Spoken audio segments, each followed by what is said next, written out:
جو ایک دفعہ آ گیا، یعنی جو آج صبح 70,000 فرشتے سرکار علیہ الصلوۃ والسلام کی بارگاہ میں حاضر ہوئے ہوں گے، ان کو جو ہے وہ دوبارہ قیامت تک جو ہے وہ موقع نہیں ملے گا دوبارہ آنے کا۔ یہ سرکار علیہ الصلوۃ والسلام کی بارگاہ میں حاضر ہونے کا شرف جو فرشتوں کو ایک مرتبہ ملتا ہے، یہ وہ مخلوق ہے جو معصوم مخلوق ہے، یہ وہ مخلوق ہے کہ جو نوری مخلوق ہے۔ ہم گناہ گاروں پر اللہ رب العزت کا کتنا کرم ہے کہ ہمارے لیے ایک مرتبہ کی قید نہیں، بلکہ جب چاہے جو جتنی استطاعت رکھتا ہے وہ بار بار جائے اور روضہ مبارک پر حاضری دے۔ ہمارے لیے اللہ تعالیٰ نے ایسی کنڈیشن نہیں رکھی، بلکہ عاشق جو ہے جو تڑپتا ہے تو اللہ تعالیٰ وسائل پیدا کرتا ہے اور وہ دوبارہ جو ہے وہ پہنچ جاتا ہے سرکار علیہ الصلوۃ والسلام کی بارگاہ میں۔ یہ بہت بڑا اللہ رب العزت کا کرم ہے، اور یہ بہت بڑا اللہ رب العزت کا جو ہے وہ شرف ہے کہ اللہ تعالیٰ نے جو ہے وہ ہمیں جو ہے وہ یہ موقع دیا کہ ہم جو ہے وہ حضور علیہ الصلوۃ والسلام کی بارگاہ میں جو ہے وہ بار بار حاضری ہو دیتے ہیں، اور حضور علیہ الصلوۃ والسلام کی جو ہے وہ بارگاہ میں بار بار جو ہے وہ پہنچ جاتے ہیں۔ کتنے ہی لوگ ایسے ہیں کہ جنہیں بارگاہ رسالت میں ایسا شرف ملا ہے کہ سال میں کئی مرتبہ جو ہے وہ انہیں حاضری کا موقع ملتا ہے۔ دعا یہی ہے کہ اللہ تعالیٰ ہمیں بھی جو ہے وہ بار بار سرکار علیہ الصلوۃ والسلام کی بارگاہ میں حاضر ہونے کا موقع عطا فرمائے، اور سرکار علیہ الصلوۃ والسلام کی بارگاہ میں ہمیں جو ہے وہ تا حیات ہمیں حاضری ملتی رہے، اور جب وقت اجل آئے، جب آخری وقت آئے، تو سرکار علیہ الصلوۃ والسلام کے روضہ مبارک کے قدموں میں ہمیں موت ملے اور جنت البقیع جو ہے وہ ہمارا مدفن بنے۔ تو یہاں سے ہمیں یہ پتہ چلا کہ اللہ تعالیٰ کے 70,000 فرشتے صبح میں اور 70,000 فرشتے جو ہے وہ شام میں سرکار علیہ الصلوۃ والسلام کی بارگاہ میں جو ہے وہ حاضر ہوتے ہیں۔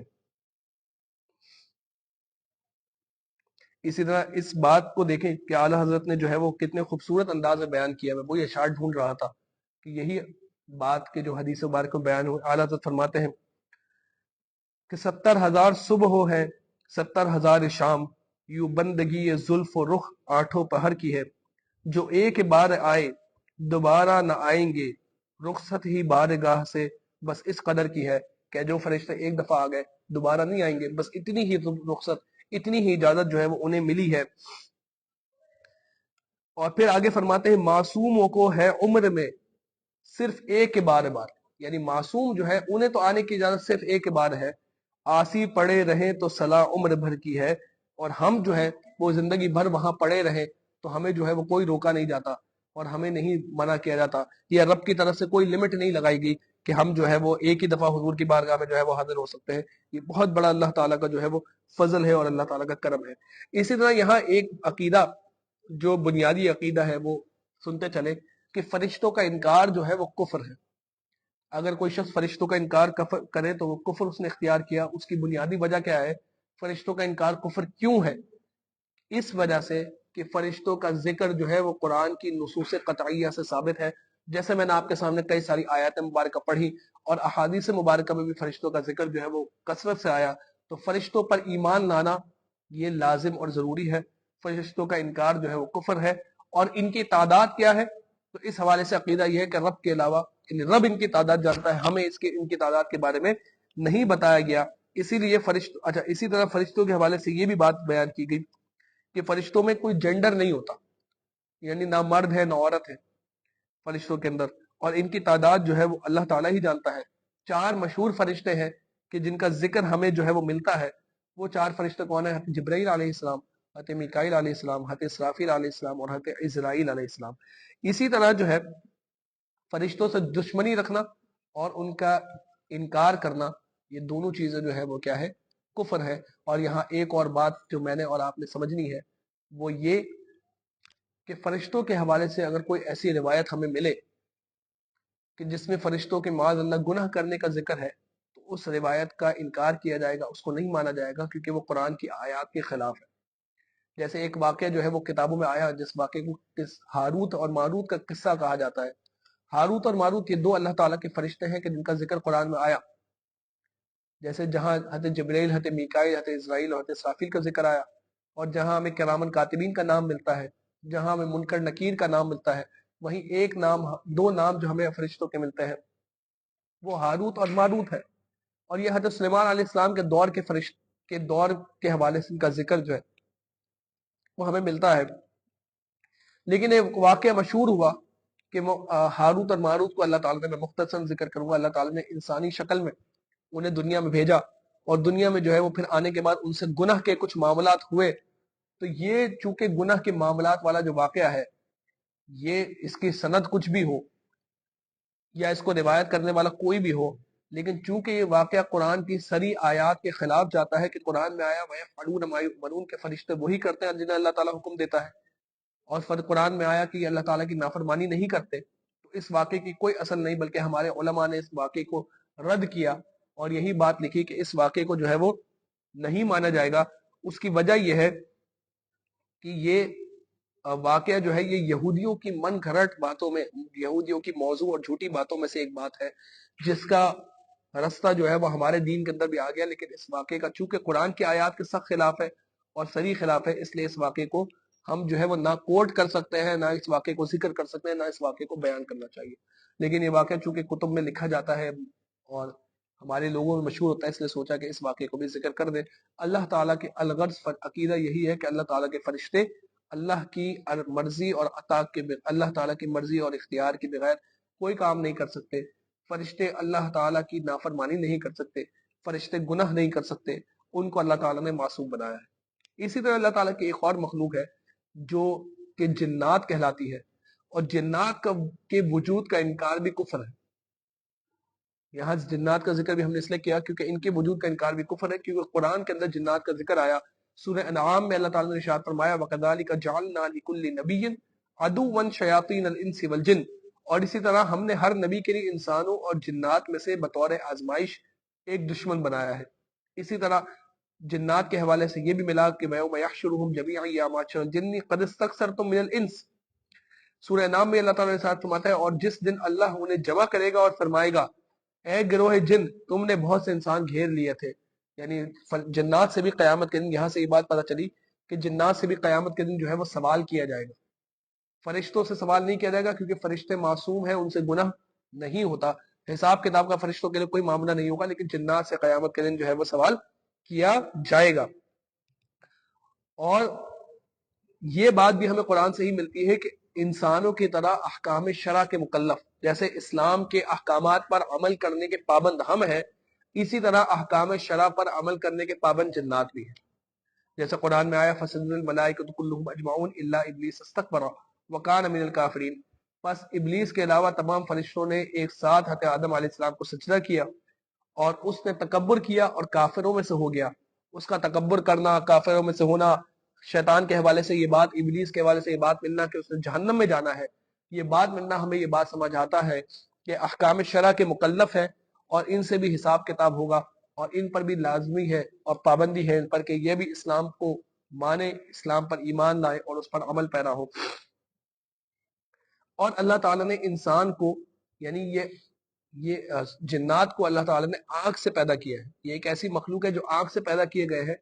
لیکن ان کے اجسام جو ہیں وہ ہوائیہ ہوتے ہیں، یعنی ہمیں نظر نہیں آتے۔ ویسے تو یہ پیدا کیے گئے ہیں آگ سے، لیکن لطیفہ ہوائیہ جو ہے وہ ان کے اجسام ہوتے ہیں۔ اور جنات کو بھی اللہ تعالیٰ نے یہ طاقت دی ہے کہ جو شکل چاہے اختیار کر سکتے ہیں، یعنی مختلف جو شکل چاہے اختیار کرنے سے مراد یہ ہے کہ مختلف شکلیں اللہ تعالیٰ نے ان کو اختیار کرنے کی طاقت دی ہے۔